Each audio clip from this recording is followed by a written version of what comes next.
but we're the first one.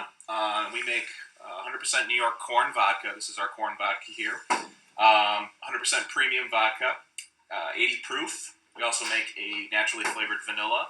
No, I have not been drinking it. It's just sitting here on my desk because I'm getting UPC labels off of it. And we also make a raspberry vodka. So that's kind of our lineup for right now. We just can't keep it in stock. I mean, that's the good part. Is as soon as we make it, we sell it through our distribution partners. And we have our 2 little stills here that are running pretty much 12, 14 hours a day. We run them 3 times a day. And it's cool because we've gotten to the point where we know that we need to have more people coming in. So we're actually just hired our first part-time person, which is really fun for us.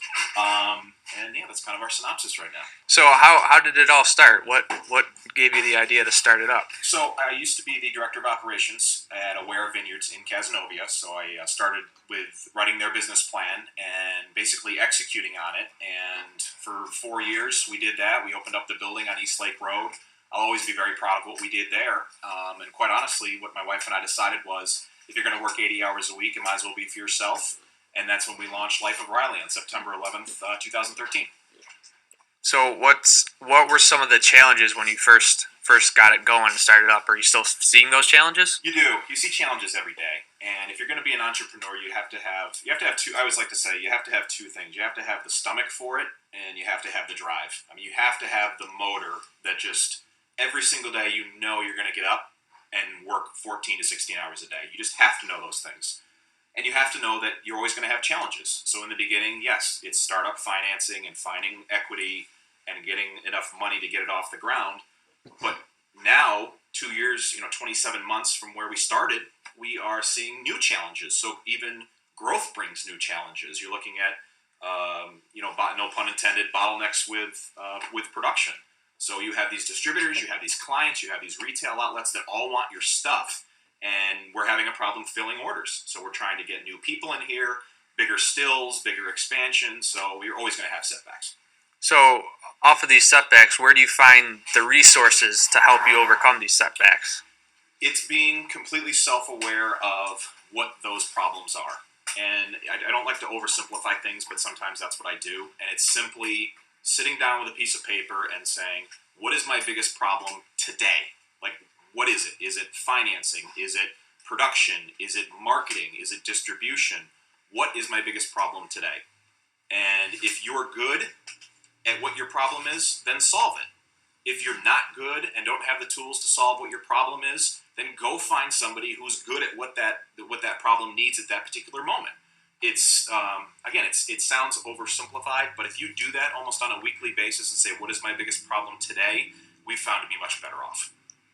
Can you give an example of that? One of the problems you're facing now, possibly? So it is production. It is production today. So we have 2 stills. We have a 50-gallon pot still and a 26-gallon rectifying still. And what we determined was we need another still, like yesterday, to make more products. So we scraped and clawed and worked as many 16-hour days as possible to scrape up enough money to pay for another still. Now, what that allows us to do is go from 72 to 74 cases a month to almost 150 cases a month, which is huge for us. And that's going to allow us to cash flow even more, buy bigger equipment, hire more people, and get me outside of these 4 walls, because we're at the point where we've grown this business as far as I can take it on my own 2 shoulders. We are completely self-aware of that. Now we need to have part-time people working in the evenings, on the weekends, so I can go out and sell it. So there's a real-world example to bring in more firepower, bring in more equipment, more people, so that we can go ahead and grow this thing. Cool. Someone wrote in with a question. When did you kind of know that you were cut from the entrepreneurship cloth? When did you kind of get that vibe? I got it from, very easy question for me to answer, 2003. I had an amazing mentor, 2003, 2004. I had an amazing mentor. My wife and I were part of the group that couldn't wait to get out of Central New York. Like, we couldn't stand it. We couldn't wait to get out of Central New York. So we moved to Houston, Texas, which is the antithesis of Central New York. It is hot, it is humid, and she was a traveling nurse at the time. And so we got down there, and it was a 3-month stint. And after about 2 weeks of me playing golf about 6 times a week, she said, "Oh, by the way, it might be good if you kind of bring in some money."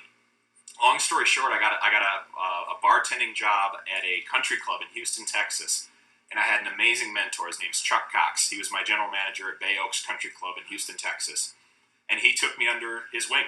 And he goes, you know what? You have it.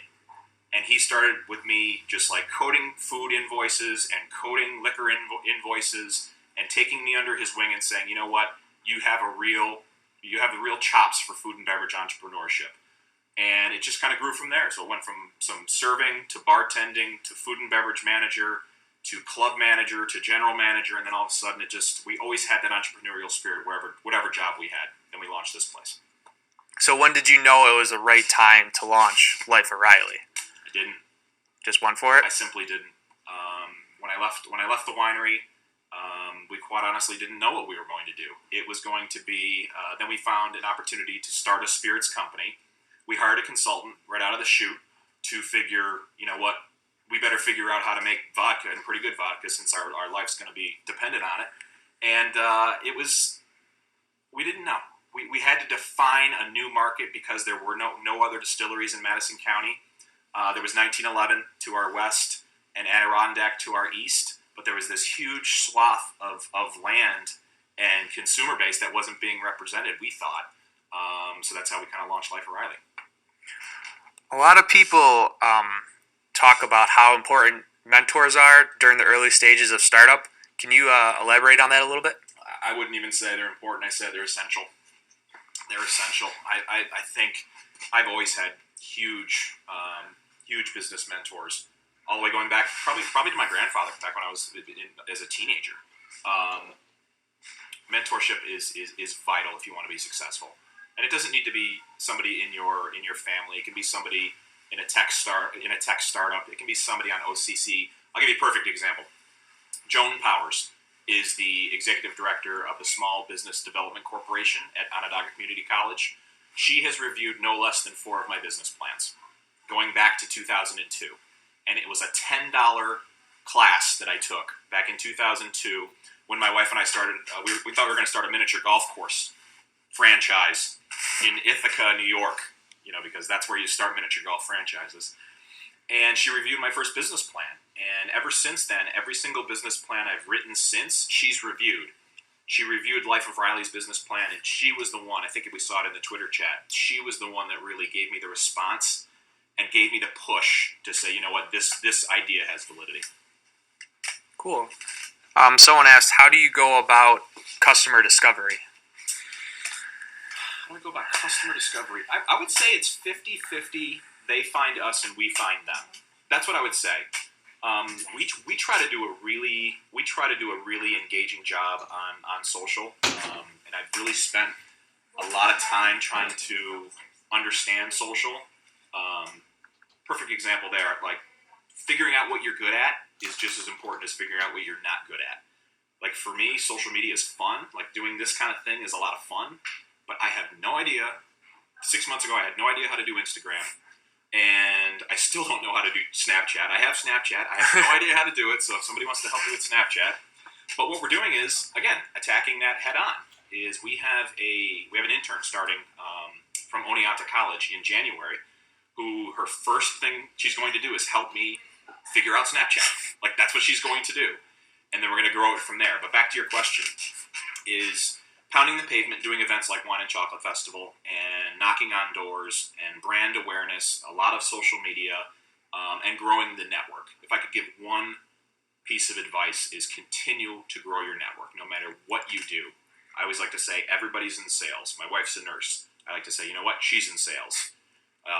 Ryan holding the camera, he's in sales. The person at Wegmans, they're in sales. I'm in sales. It's all about growing the network and growing the brand that way. Someone wants to know, how important is a business plan, and what percentage of it did you follow through with? I'm going to give you a funny answer. It is essential. So mentorship, mentors, and a business plan is essential. I put on my calendar every single week to review and update my business plan. So if the question is, if I went back and looked at my original business plan and said how much have we followed it, I would say maybe 20%. That's how much things change. But we update our business plan and our pro forma and our cash flow analysis almost on a weekly basis. The reason I do that is because it's so much more of an accurate reflection of where we are right now. That if I get approached by a traditional lending institution or a venture capitalist or a private investor or a buddy who wants to throw me $5,000 and invest, I have the complete up-to-date information that I could just download, zip off as an Excel spreadsheet, and give them the latest information. It's essential. Cool. So it's fluid. It changes all the time. What? How has a company like Launch New York helped you or given you the resources that are essential to doing a startup like this? It's for us. It was the mentorship. So I've worked with Paul Brooks for probably 2 years now, and he's been great. We've only spoken maybe a handful of times, but to have an entrepreneur like that who's been through the battles, even if it has nothing to do with the current business that you're in, and I don't even think he has any spirits or wine business or any kind of experience like that. It's just getting experience and understanding, you know what, you can apply different techniques to different businesses in different situations. I mean, there are just different ways of going about business. So Launch New York, and specifically Paul, we'll get together for coffee. You know, I unfortunately I couldn't hold a meeting that we had last week, so I feel bad about that. But we'll get together after the first of the year, and he'll hear what our current challenges are and what our successes are, and give more great advice. It's been awesome. Cool. So, you want to give us a quick tour of the place and figure out how to make vodka from corn? Yeah, let's do it. Let's go out here first. I'll show you. The pizza's here. I can smell it.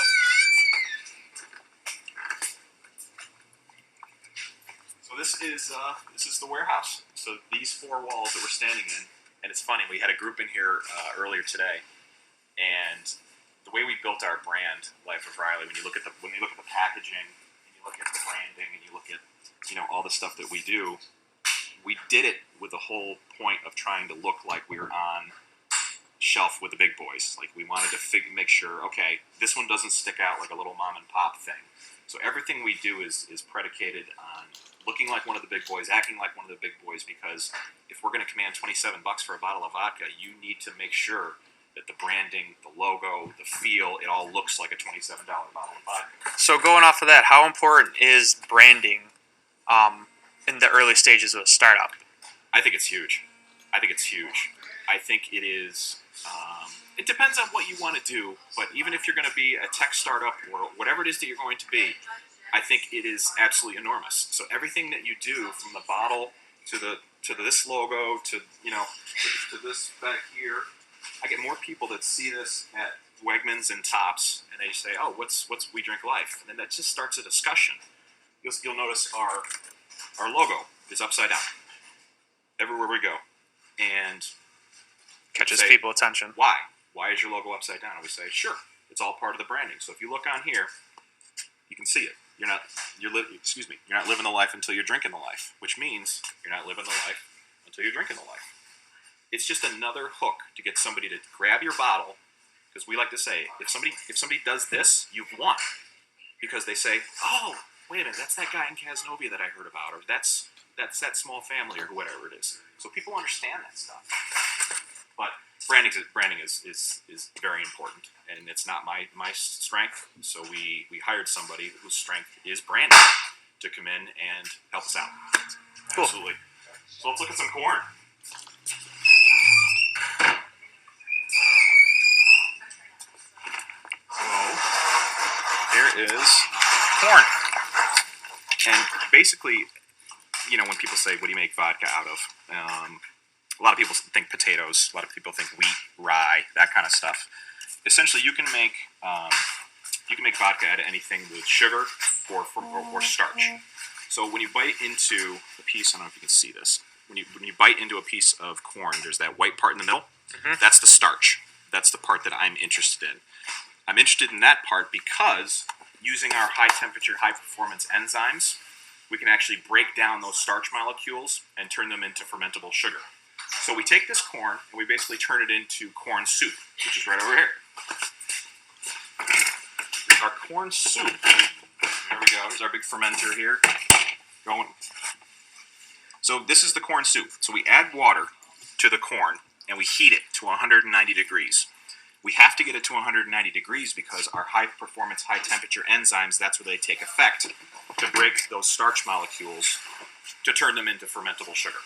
So basically after 3 days, I don't know if you can hear the fermentation. You can kind of hear it. There we go. So that's the fermenting corn beer.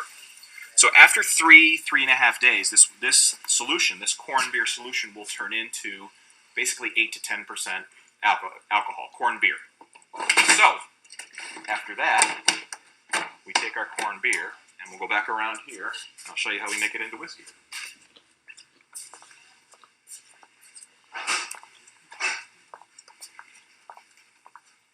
How's the pizza? It's really good. It smells good. So the corn beer, after about 3 or 4 days, we put it into our stripping still. And basically, let me turn the light on. There we go. So basically, that's corn beer. I've already run that yesterday. But what that does is we put the beer in there, and distillation at its very basis is the separation of two liquids by boiling point. That's all it is. It is oversimplified, but that's what it is. So what we do in this kettle is, using these controls, we'll add heat to the corn beer using a hot water heating element, just like you have in your basement. Exactly what it is. So there's one on this side, right over here, and then there's one on this side, right over here. And as we apply heat to the beer, alcohol has a lower boiling point than water does. So when you add heat to it, the alcohol is going to evaporate first. So that's exactly what happens. So this is just a big copper tube, and we cook the alcohol out of it, and it goes all the way up and over the gooseneck. And using this cooling chamber, using these two supply water hoses, this is where it recondenses back into a liquid and comes out of the parrot's beak. Usually I have one of these big jugs here, just boom. And that turns into whiskey. Because what happens is, rectifying means you're proofing up alcohol. So you'll have 8 to 10% beer going in, and basically you'll have 46 to 47% whiskey coming out. So then, we take our whiskey and we go over to our little rectifying still, which does the exact same thing. We're adding heat to the whiskey, and then we're cooking the available alcohol out of this still. The two biggest differences between the big still and the little still are, this one we're worried about more quantity. We want to strip, that's why it's called a stripping run. We're trying to strip out as much of the available alcohol as possible. This one we're worried about quality. So we're trying to separate those alcohols and take the good stuff out and leave the bad stuff behind. So same principle applies. So we got the whiskey coming out, the whiskey being cooked and alcohol coming out. And then as we apply condensing up and over the gooseneck, all the way up there, it comes out basically as, we actually just got done with a run while we were doing the Q&A, at 194 proof. Basically, we could power the car on the way home. It's jet fuel. So then, it's completely counterintuitive. So we're separating alcohol from water. So we can take this jet fuel, go in here, we actually put it in there so we can put water back into it. So we can get it from 194 proof all the way down to 80 proof. So we can put it through our filter for 4 days and then go ahead and bottle it. So that's the nickel version of how you make vodka. So before we wrap up here, do you have how did you learn this whole process, or do you teach yourself, or do you have mentors teach you, or both? So when I was at the winery, we made wine for 4 years. We had a consultant winemaker that we worked with that was one of the best in the Finger Lakes. I learned so much from him about beverage fermentation, why things taste the way they do, terroir, which means you get to taste where the grapes come from and the corn comes from. We did hire a consultant for Life of Reilly just to make sure that we're dealing with high performance, really high proof spirits. So you have to be very, very careful with what you do. So he helped us through the process, helped us develop a mash bill, how to literally convert corn using enzymes into beer, into whiskey, into vodka. And then, but you just pick up tweaks every single day. And what I like to say is every run is different. I've run this still no less than 600 times in 2 years. And every single run that I put through here is completely different. I learned something last night. It was a change in the barometric pressure, and the still almost completely stopped. It went from, I don't know, whatever it was, 55 degrees all the way down to 40 degrees in the amount of about 15 minutes. I walked in here, the still almost completely stopped, and that's never happened before. So it's just picking up efficiencies. It's using your experience and going ahead and applying it to what you're going to do next. So, do you have any departing advice before we end here? If you ever have thought about starting a business or doing a side business, do it. I mean, just do it. Find the hours in the day to do it. If you work a desk job and you're doing 9 a.m. to 6 p.m., find those hours between 8, 9, 10, 11, and 12. Write a business plan. Talk to somebody like Joan Powers. Tell your family and friends and say, I need $1,000 to start an online tchotchke shop, and just do it, because it's the exact same analogy I gave before, that if we never moved away from Central New York and didn't move to Houston, to this day, I'd still be kicking myself, because when we moved to Houston, it gave an appreciation for Central New York. Same thing with starting a business. If you've ever picked up an entrepreneurial magazine or read an entrepreneurial blog, just start it and see where it goes. That's kind of my parting words. Cool. Sounds good. All right, everybody, thank you for tuning in. We're going to eat the pizza now. We're going to eat pizza and not drink any of that. That's right.